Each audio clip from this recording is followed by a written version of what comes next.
ese iyo ubanza ukambaza ngo ese byibura byageze biti, njye ntabwo nicuruje mbishaka, hari ababanjije kuncuruza kugira ngo bambyaze umusaruro. babanje kuncuruza kugira ngo bambyaze umusaruro. Urumva rero iyo umuntu agucuruje nta no kwishimisha kuba kurimo. Iyo wishimisha wihangane kugutangaho urugero. Byenda Fribera akambwira ati nagukunze, nanjye nkambwira ewane I love you. Wacyumvishije? Icyo gihe iyo harimo kwishimisha nukumbwira sheri tugende nkugurira akantu nkambwira shusho naribi. Wacyumvishije? Aho nakumubwira mama amafaranga. Wacyumvishije? Turagenda tukishimisha, tukabyina, nyine ubuzima tukajoyinga ubuzima. Ariko nkataha ejo mu gitondo nkabwira shunda gukumbuye.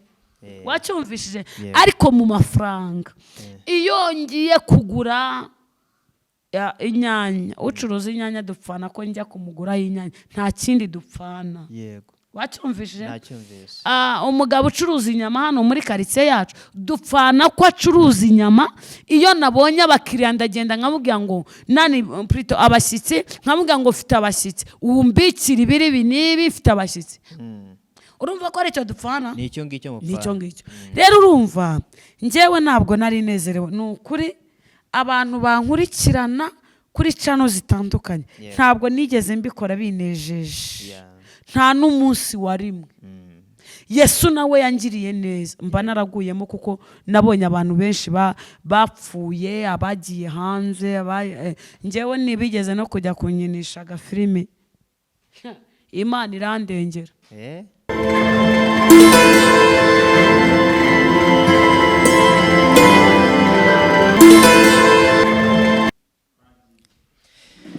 Muraho neza bakurikiye God Grace to Benjamin. Tubaramukije mu izina rya Yesu Kristo umwami wacu. Turabakunda cyane ari abumva ururimi rw'ikinyarwanda n'abatabyumva mwihangane.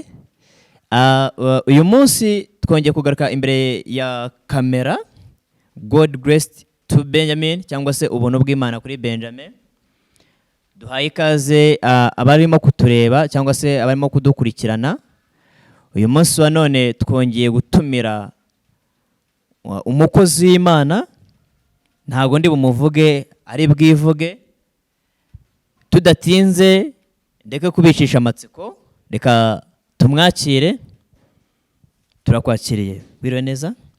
Uraho neza? Yesu ashimwe cyane. Yesu nahimbazwe. Turakwakiriye. Murakoze. Kuri God Grace to Benjamin. Imana ibahe umugisha. Cyangwa se ubuntu bw'Imana kuri Benjamin. Imana ibahe umugisha. Okay. Reka tukwakire utangire utwibwira. Yesu agureze umugisha. Murakoze kunyakira.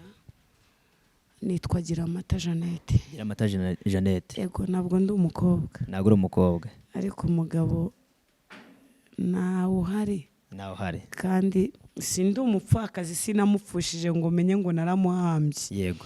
Sengera mu itorero ryitwa umucyo wa Yesu Kristo. Yego. Mba muri Kayonza, ni mu murenge wa Murundi, niho iryo torero riherereye mu kagari ka Karambi. Yego. Yego.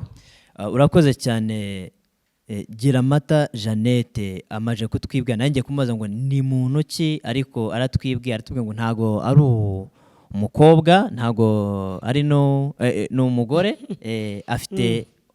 Ufite umugabo n'abana? Ndabyaye. Yego. Mfite umugabo twari twarasezeranye mu murenge. Yego. Mu itorero twari tutarasezerana. Yego.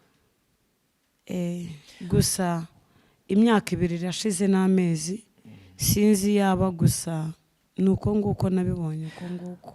Urakoze cyane Giramata. Twifuje kenshi kuganira nawe. Hari abantu benshi bagiye bavuga ngo ariko muzatuzanire Giramata. Nanjye ngerageza gushakisha Giramata ni muntu ki, Giramata bahehe. Niyo mpamvu natwe twaje kugira ngo tuvugane nawe, tuganire nawe. Turakwakiriye, uduhe ku buhamya bwawe, utubwire ni muntu ki, abahehe, yavukiye he, ni muntu ki.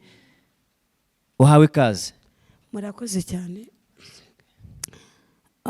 Nkunda kubwira abantu benshi mu kanya nahoze nkurikirana ikiganiro ahantu bavuga kuri karande. Yego.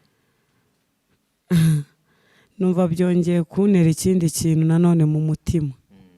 Ntekereza byinshi numvaga n'ikiganiro cyangwa n'ubuhamya naba mbuparitse kubera ko bakoze ahantu. Numva nekereje byinshi. Duturuka mu majyepfo. Nge narerewe kwa sogokuru wanjye. Iyo nkurikiye story cyangwa amateka, Giramata n'umuntu wakuze atazi papa we. Yego. Gusa icyo nabashije kumenya nuko bambwiye ko papa yari umuganga. Yari yaravukiye i Burundi. Nimba n'ababyeyi bariho babaga ntabwo mbizi. Nuko nguko kuko njyewe ngerageje kumenya stories ze za papa nazimenye yarapfuye. Nuko nguko rero mu magambo make Giramata n'umuntu ndakijijwe, nkunda gusenga kuko biramfasha.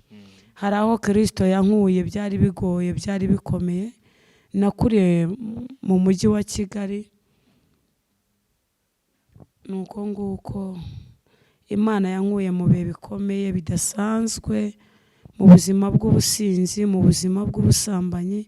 Imana irahandindira, ariko twisegura ku bantu bakunda gupfobya abantu dukunda gutanga ubuhamya cyangwa se ibiganiro kuri za channel. Abantu baduca intege bakumva yuko twagiye kwiyandarika kuvuga amateka bitari bikwiriye. Hariho gihe tubivuga nka bamwe bafite abagabo bikaba intambara. Dukurikiranye ama YouTube menshi, hari abantu bamara kugera mu mago induru zikavuga, kandi wa mugabo yaratunze umugore babanye azi ubuzima umugore we yaciyemo, cyangwa umugore azi ubuzima umugabo we yaciyemo. None ugasanga bitwaye rwasera. Nkibaza, ese uwo muntu yatunze umugore watamuzi? Yatunze umugabo watamuzi? Rero nukuri tubahereza ubuhamya bwaho Yesu yadukuye, Imana ikatugira neza, ikaduha agakiza ku buntu. Niyo mpamvu bajye bagabanya ibintu by'intambara cyangwa byo gutera kometi ndende pe. Natwe turashaka ko Yesu hari abo yakura mu isayo ry'ibyaha bakamamaza ubutumwa, kuko maze kubona ko twebwe twagira ubuntu bwo kwakira Kristo nkumwami numukiza. Hari imirimo Imana ijya idukoresha. Dushimira n'abashumba bamwe na bamwe bajya batuba hafi bakatuganiza.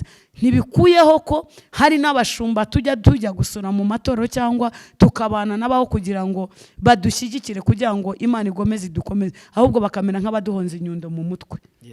Yego. Uvuze ko Imana yagukijije ubusinzi, ubusambanyi. Ese wabitangiye ryari? Ubusinzi wabutangiye ryari cyangwa ubusambanyi? Ntabwo umuntu yashobora gutondeka imyaka kubera ko amateka y'abantu ari maremare. Yego. Ni maremare. Ntabwo twazi, njyewe mvuge ku giti cyanjye, abandi ntabwo mbizi ubuzima bwabo. Nakuze mu buzima bwo kutabana n'ababyeyi. Yego. Mbana na sogokuru. Sogokuru aza gupfa, ansigana na nyogokuru. Nyogokuru arapfa, ansigana na mama wacu. Mama wacu nimba ari umuntu wakubiswe inkoni nyinshi ndimo. Niyo mpamvu ngiye ibintu byo gukubita nk'umwana, niyo umuntu akubise umwana cyangwa akabwira nk'umwana nabi cyane amagambo akakaye, ndababara bikanera n'igikomere bitewe n'ubuzima ngewe nanyuzemo. Narakubiswe cyane inkoni nyinshi. Hari izo nakubiswe na mama. Ngewe mama wacu yarankubise agera no kunkubitira hagati y'igituro cya sogokuru na nyogokuru. Urumva ni igikomere. Niyo nageragezaga, maze kugerageza byenda kujya ngenda nkurikirana ahantu mama ari, ntabwo nakirwaga neza. Narakubitwaga. Ntabwo nzibagirwa ukuntu bigeze kunkubitira mu mungo turimo amazi, bakajya banyinikakaga. Nari nataye imfunguzo barankubita, ariko kweri sinzabyibagirwa. Iyo tuvuze ubuhamya byacu ni amateka maremare. Kereka duhereye mu gitondo tukageza nimugoroba tukongera tukazahira n'ejo. Turagenda tubicamo kuko ntago ubuhamya abari ubuhamya burebure kandi bwinshi kandi bufasha, bwubaka, buvana umuntu ku ntera imwe bukamugeza ahandi. Kuko iyo tugutumiye gutyo tuba twifuza kugira ngo ntago ari ukugira, ntago ibyo bintu biba byarakubayeho biba bidushimishije, ahubwo ikintu kidushimisha muri byose nuko wabivuyemo. Sinzi niba unyumva neza. Ndakumva. Noneho rero kugira ngo iyo message tuyitambutse tubwire n'abandi ko Yesu yabegera, yabahindurira amateka, yabahindurira ubuzima, nabo bagahinduka. Uyu munsi wa none niyo nkureba mbona ko bitakubayeho, ntabwo je nabyemera, ariko kubera ko hari ikintu cyakubayeho uzi ku mutima wawe, uzi ngo byambayeho gutya imyaka iyi niyi mba muri ubuzima ibihe bingana gutya, ariko Yesu yaje kunkoraho bimvaho. Niyo mpamvu nanjye nkuhamagaye kugira ngo udufashe utunyuremo muri makeya, kuko nubundi ndabizi kuri God Grace to Benjamin cyangwa se ku buntu bw'Imana Benjamin, tuzakomeza tuguhamagare ugende utubwira cyane ko twifuza kugira ngo twamamaze. Sinzi niba iyi YouTube channel niyo kwamamaza ubutumwa bw'Imana no kubwira abantu bari mu by'Imana idashaka, kugira ngo babivemo bamenye ukuri kw'Imana cyangwa bamenye ukuri kw'ijambo ry'Imana. Niyo mpamvu nanjye naguhamagaye kugira ngo uduhereze message cyangwa utubwire n'ubuhamya bwawe, kugira ngo n'ubasha kugukurikirana abashe kumenya ko hari aho Imana yagukura. Okay, murakoze. Gusa igikuru cyo nuko Imana ari umutunzi w'imbabazi. Siko iyitaza Bibiliya yambwiye neza ngo ndi Imana ibabarira ibyaha. Muri Zaburi nimba ari ibice bingahe handitse ijambo rivuga ngo hahirwa umuntu ubabarirwa ibicumuro bye n'ibyaha bye bigatwikirwa. Siko bimeze. Ariko irongera Dawidi avuze amagambo meza, aravuga ngo hahirwa umuntu udakurikiza imigambi y'ababi. Nicyo gituma kimwe cya kabiri hari abantu baba bari mu buzima bw'ibyaha bakumva ko no kubisunikiramo abandi ari umumaro kuri bo. Ariko nimba njyewe naragiriwe ubuntu Imana ikamagakiza igatanga umwana wayo w'ikinege ari we Yesu Kristo, kugira ngo mbabarirwe ubusinzi, mbabarirwe ubusambanyi, mbabarirwe n'ibindi. Gusa umugisha mfite nubwo twabaye muri ubwo buzima, ndashima Yesu.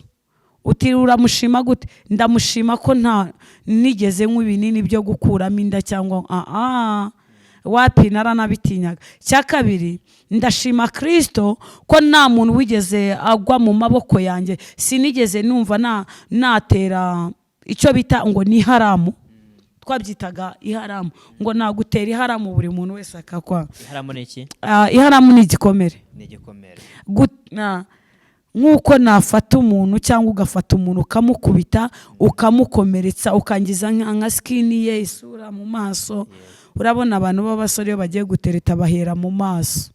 Siko twebwe rero abamama cyangwa abakobwa akenshi uzasanga amarangamutima yabo, nujya gusura umukobwa wambaye sandari azahera ku kirenge.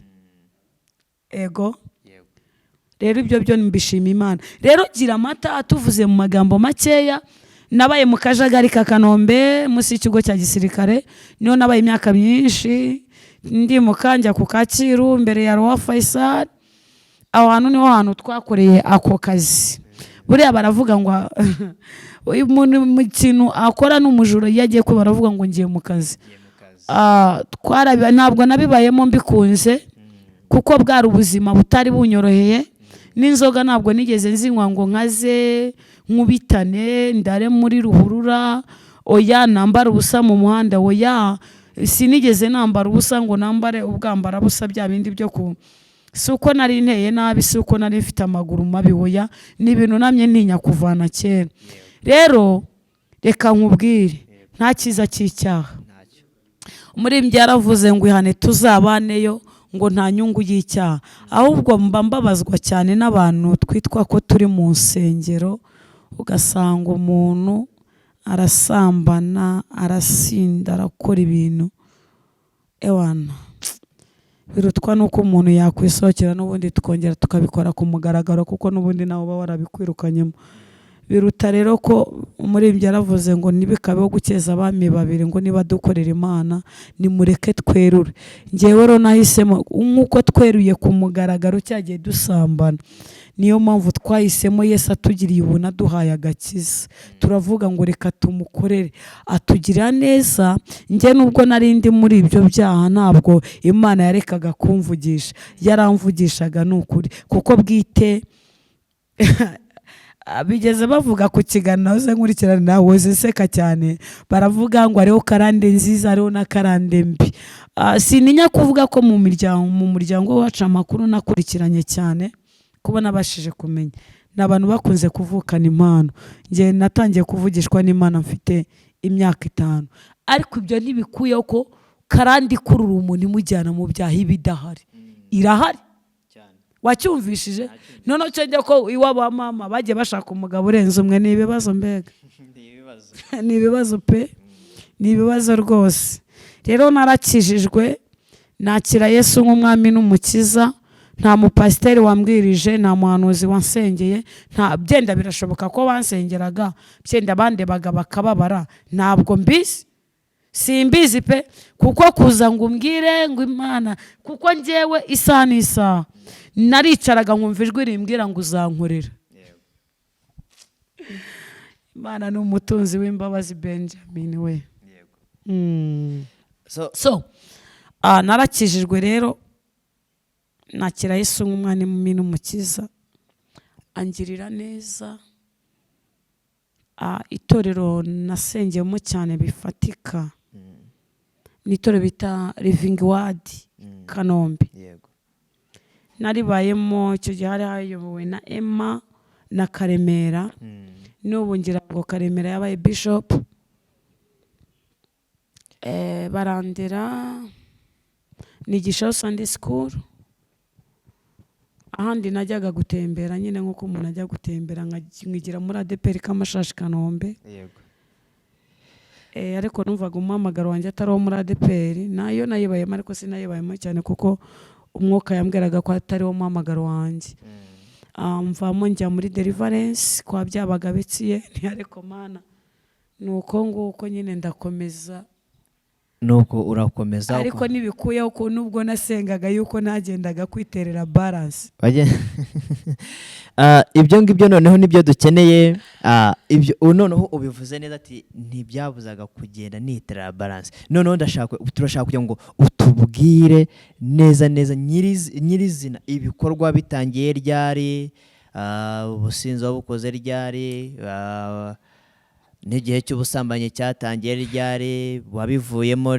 Turashaka kugira ngo noneho tumenye twamenye imva n'imvano yaho byaturutse. Noneho wabikoze mu gihe kingana gite?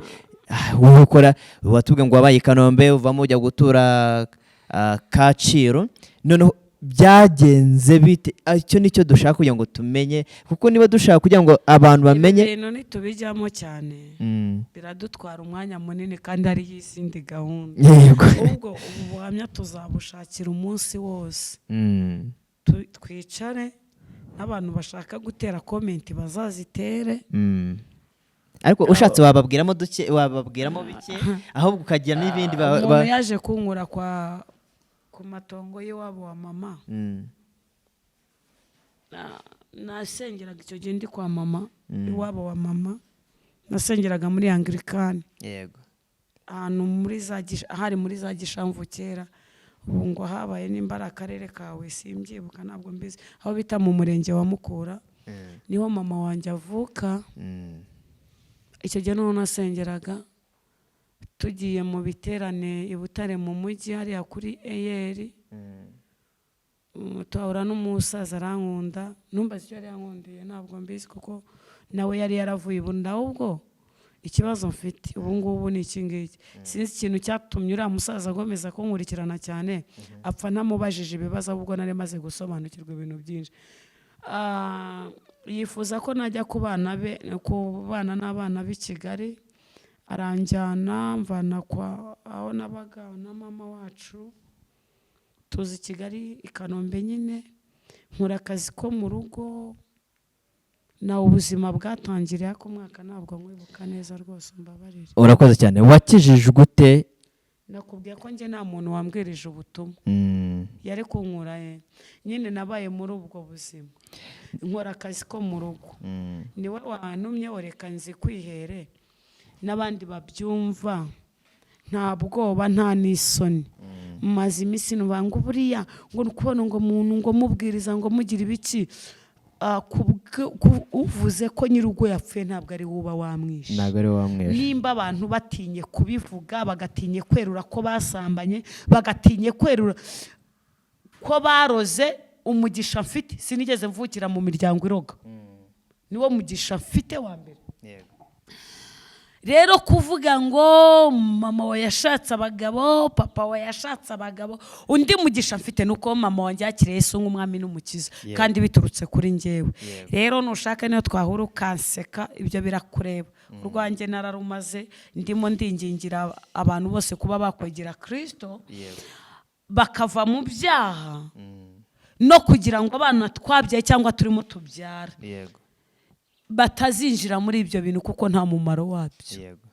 Ego ndabyumva. Rero nyine banyinjiza mu kazi njya gukora banyereka yuko gukora ntabwo nakoze ntabwo musaza njyanye kubera ko nabuze ibyo kurya kwa sogokuru. Nta nubwo kwa mujyomba wanjye wari wasigaye ntabwo nabuze ibyo kurya n'ibyo kunywa. Byari bihari n'ukuri n'uyu munsi birahari. N'uyu munsi birahari. Ahubwo hari ikintu cyiza kikagukurura ariko ngira ngo bwari uburyo bwo no kugira ngo Imana izambone neza.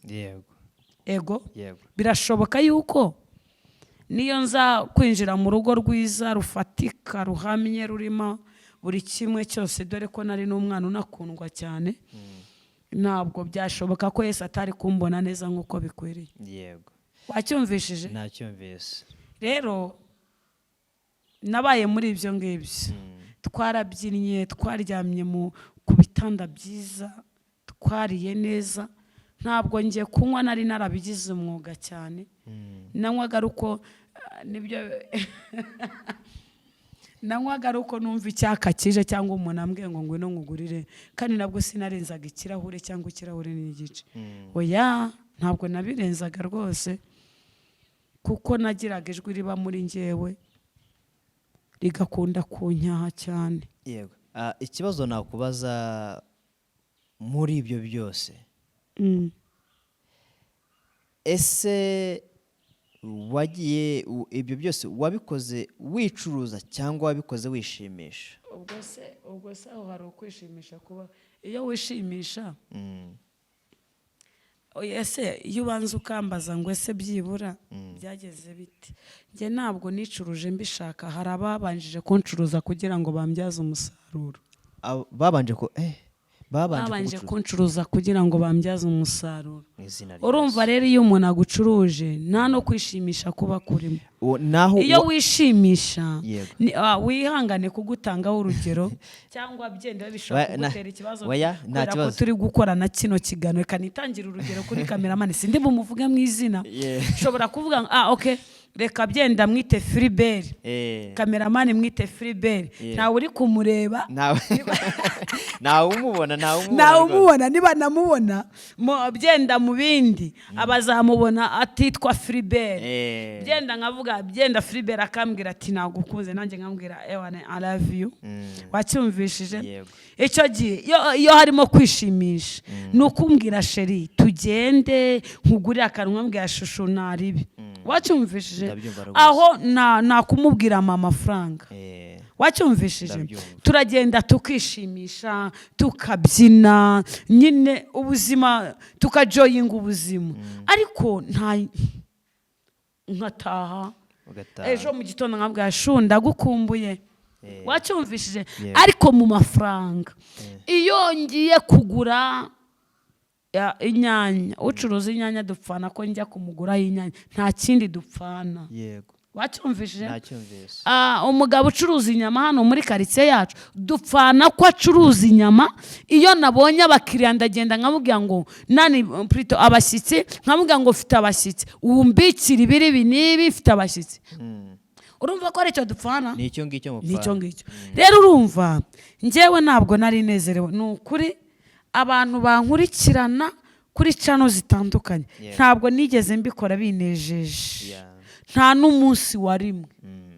Yesu nawe yangiriye neza, mba naraguyemo kuko nabonye abantu benshi bapfuye, abagiye hanze, njyewe nibigeze no kujya kunyinisha agafilimi. Imana irandengera. Imana irandengera. Iyo mvuze agafilimi utaza kumbaza imva n'imvano. Aho twazigama.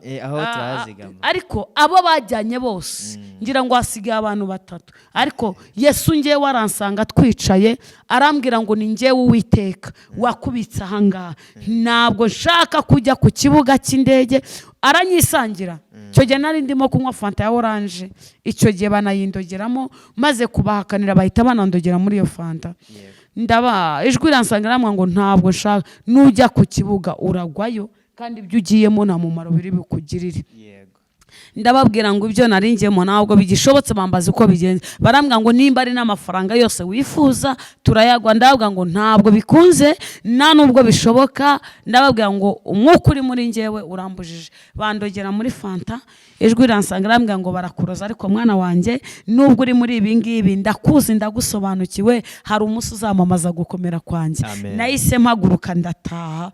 Icyo gihe biba n'induru ndende, bambwira ko nanze amafaranga abagiye bose. Hari uwamaze amezi 6, hari uwamaze 7, hari uwamaze y'umwaka, uwa nyuma yapfuye amaze imyaka 3. Okay, ibyizi wabo byari bimaze kwagera, bamaze kugura amamodoka buri kimwe cyose. Ariko ngiye Uwiteka arandengera kuko yaramfiteho umugambi. Iyo ataza kuba mfiteho umugambi simba nsengera umurwayi ngo akire. Iyo ataza kuba mfiteho umugambi simba ntumirwa mu biterane ngo ngende namamaze gukomera kw'Imana. Iyo ataza kuba mfiteho umugambi ntabwo mba narabyaye ngaheka. Ndatekereza wari wanyapotinze ngo ninjire muri abo bazungu, we aba muri Canada. Twajyaga tuvugana, Uwiteka aransanga aramwe ngo ntusongere kuvugana n'uriya muntu. Aranambwira ngo ngiye gusiba nimero zawe muri we, nawe sibe nimero ziwe muri wowe, kugira ngo arambwira ngo uzajya mu mahanga. Rero reka mbabwire inshuti zanjye, kuba twarasambanye twarabikoze, abatinya kubivuga twarabikoze, ariko ndimo kuvuga ngo abakibikora babireke. Iyo niyo message ubundi dushaka gutambutsa. Babireke. Nimba Imana ikikugiriye ubuntu, ukaba ugifite amaguru 2, ukaba ugifite amaboko 2, ufite icyo gukora. Reka ngo usetse akantu kamwe. Usko mu bantu banyinjije muri ibyo bintu harimo abakibirimo ari abakecuru. Ni ukuri. Suhuje rero abantu bose bazadukurikirana kuri no channel, bareke ubusinzi n'ubusambanyi n'ibindi byose bidafite umumaro. Ndashaka gushishikariza n'abantu bacuruza abana b'abakobwa babivemo nta kiza cyabyo, n'abacuruza abana b'abasore nta kiza cyabyo. Siko ayo mafaranga ni wowe agira umumaro, nta nubwo azagira umumaro. Ariko muri bamwe bashoye muri ibyo bintu, abenshi nta nubwo bakiriho kubera ko Imana yari yaravuganye nanjye. Ubivuze neza, wari utangiye kugeraho, noneho hari abatangiye kugenda batubwira ngo noneho nakomeza. Uvuze ngo byatangiye, ngo kuki ntakomeje ngo byatangiye, noneho ninde byagenze bite? Kuko waravuze ngo batangiye kuncuruza. Ese bimeze bite? Barancuruje. Ndumva noneho ntabwo igihe kiragera cyo kugira ngo sesangure bino bintu cyane. Hari impamvu, hari Imana itaranshyitsa ku rwego numva nifuza. Niyo mpamvu naba nshaka kuvuga ibintu byose. Uranyumva neza? Ndakumva. Urugero, ndacyacumbitse. Siko bimeze? Kandi tujye tubwiza abantu ukuri. Ndacyari mu nzu y'abandi. Gusa hari igihe twica twatanga ibiganiro bakumva ko turimo dusabiriza. Oya, nta gusabiriza rwose.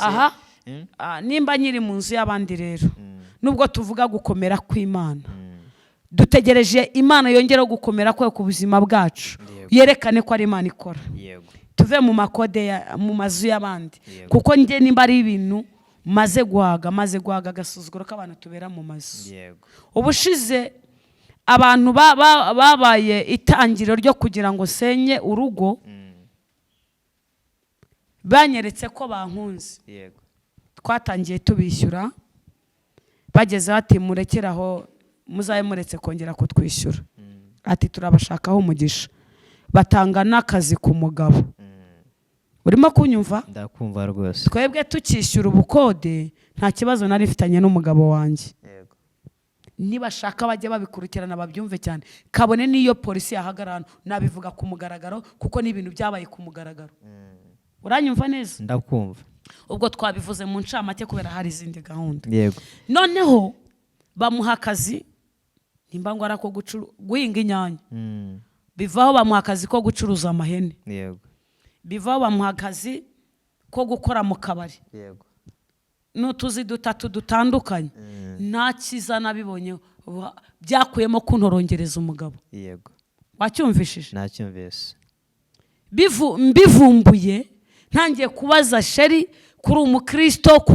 ukora mu kabari umukristo kubera iki uzahagara baza kuntuka uranyumva ndakumva ngo ngiye ngo ndabangama bivaho amatungo ari muri urwo rugo niyo wari usigaye ajya kuyahirira ijoro rikarenga ari umugabo ibyo byanteye igikomere kinini cyane na n'ubu niyo mpuye n'abo bantu igikomere kirahaguruka yego wacyumvisha neza iyo bicaye rero nabo bagatanga message bavuga ko turi abasazi turwaye za turoma nibo babikoze byenda n'umugabo habayemo kutaba amaso nibo babikoze n'uyu munsi baramuhamagara akaza kubasura kandi bitwa abakirisitu bafite amatorero basengeramo bafite abashumba babashumbye wacyumvishe bishatse kuvuga iki barashaka kuba intandaro yuko nge nasubira muri bya bindi ariko Yesu azamfata nkomeze amen.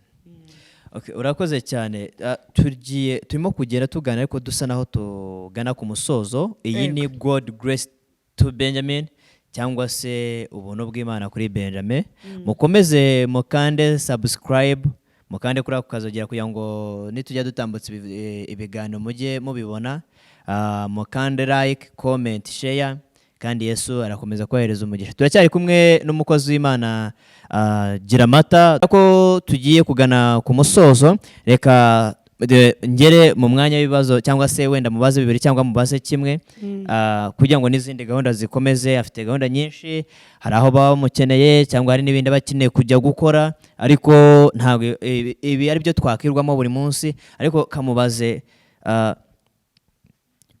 ukimara kuva muri iyo ngo y'ibyaha cyangwa se muri iyo mbata y'ibyaha ukakira Yesu nkumwami numukiza ego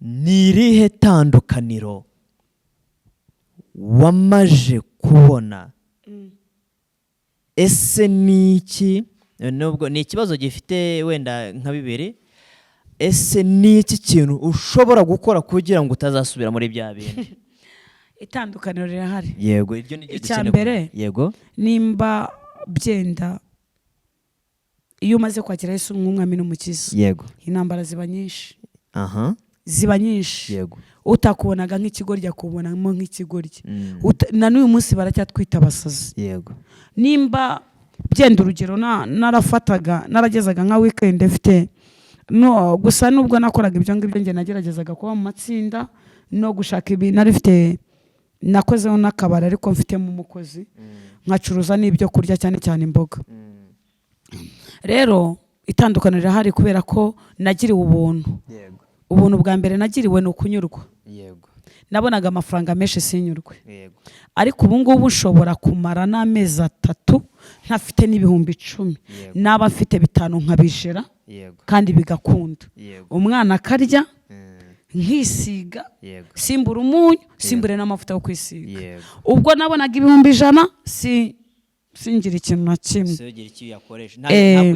ntangirira umumaro cya kabiri habonetsemo gutuza ndaryama ngasinzira n'ubundi narasinziraga habamo kubunyurwa n'ubuntu ariko biterwa we n'umwanzuro wafashe muri wowe hari n'ibindi nize kubana n'abantu batandukanye cya kabiri nagiriwe ubuntu bw'Imana namenye ko nanjye kwatuza abantu Yesu n'umwami nk'umukiza kuko maze kuzenguruka igihugu hari n'ibihugu bimwe twarenze imipaka turambuka kubera Kristo kandi tugikora ibyaha ntitwabigeragamo amen ikindi nakubaza mbere yuko tugana ku musozo.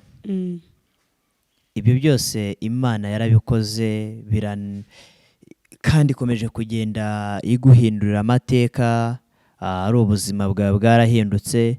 Ubu aka kanya ka none uravuga ngo hari benshi bapfuye ariko genda ndiho ndashima Imana. Ese ikibazo cy'amatsiko, ibyo byose ukimara kubivamo, hari umuntu n'umwe nibura ushobora kuba yaraguhamagaye? Kuko sinzi, wenda hari umuntu ushobora kuba, wenda hari nk'abantu bashobora kuba baraguhamagaye ngo hano hari akazi, sinzi niba ari bwoko ki akazi nyine k'ibyo wavuyemo. Yewe ntabwo byahura, ntabwo byavamo nyine impamvu. Dore urimo kureba wikwivuna cyane.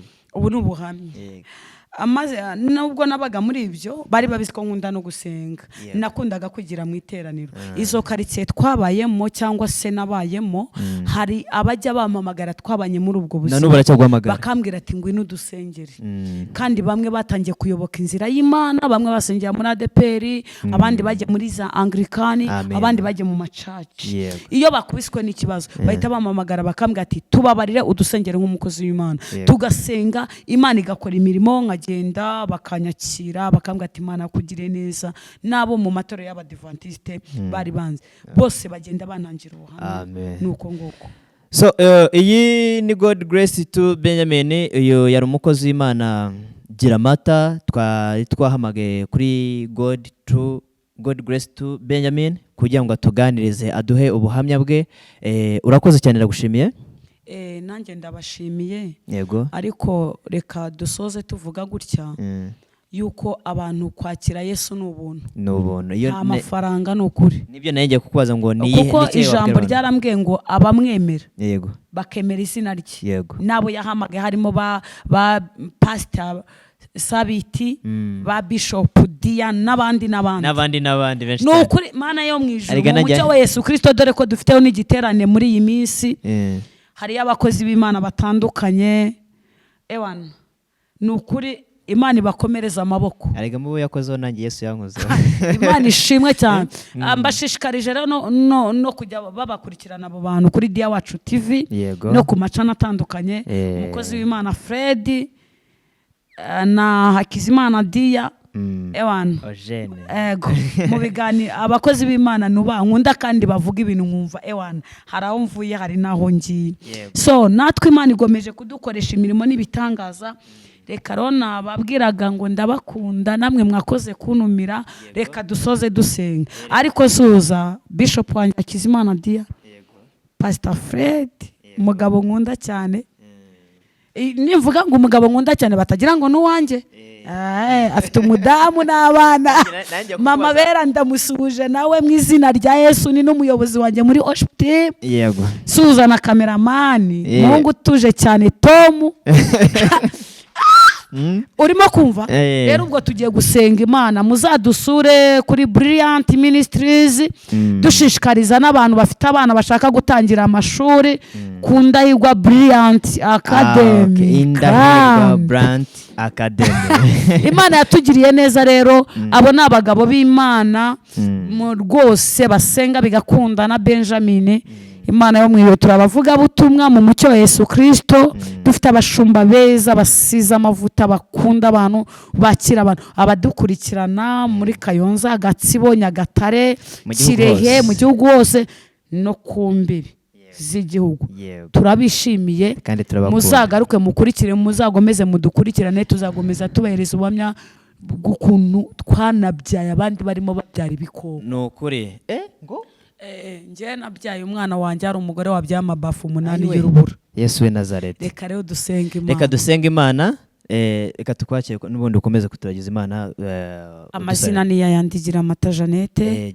Muri karitsiye bamamagara Mama Ganza. Nituza n'ubundi ntabwo ugenze ujya kubaza kwa Mama Ganza kuko nahamenye. Deja nzajya nza kuko tugiye no kuzahiriza abahamya, ubuhamya abantu benshi bamenye ngo bimeze bite, bihagaze bite. Shishikarije abantu batazi umugabo bita Sabiti Fred wo bita Papa Bera mu rugo mbega. Imana iba yaratanze umugisha w'abana rega. Imana iba yaratanze umugisha w'abana.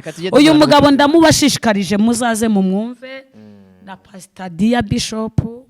Hari n'abandi bakozi b'Imana batandukanye. Na kameramani wacu Tom ni umuhungu utuje cyane w'umuhanga. Turagushimye Mana yacu, ugira neza bugacya bukira, wabanye natwe urakarama. Iyo bitaba umugambi wawe ntabwo twari kubaho. Iyo bitaba umugambi wawe bagambire kutujugunya muri Nyabarongo ntibyakunda, kuko byari umugambi wawe kugira ngo tube tuvuga uyu munsi. Gira neza ubugingo bwacu, abadukurikirana bose ubahereza umugisha mu izina rya Yesu Kristo, izina rutandi mazina yose. Uyu munsi dusengeye abarwayi, dusengeye abari mu nzu y'imbohe, dusengeye abatarakira Yesu nkumwami numukiza, kugira ngo bamwakire bumve ubuntu bwe, bumve imbaraga ze mu izina rya Yesu. Dusengeye abagore bari kwa muganga bagiye kubyara, dusengeye abashumba, sengeye igiterane dufite ku rusengero mu izina rya Yesu. Sengeye ino cano kugira ngo uyigirire neza abayikurikirana bose bahabwe umugisha nawe, kugira ngo izina ryawe rihimbazwe. Nyagora ku ngoma Imana, dusengeye igihugu cyacu, dusengeye umukuru w'igihugu. Mwami wanjye urabizi ko dukeneye imvura, niwe watanga imvura mu izina rya Yesu Kristo. Kandi ijambo ryambwiye neza ngo tutarasaba uba wumvishije. Ndabizi neza ko wumvishije gusenga kwacu. Ganza utegeke, urinde imiryango yacu. Urakoze byose ni mu izina rya Yesu. Amina. Urakoze cyane. Yesa guhereza umugisha. Ndawakiriye. Amen.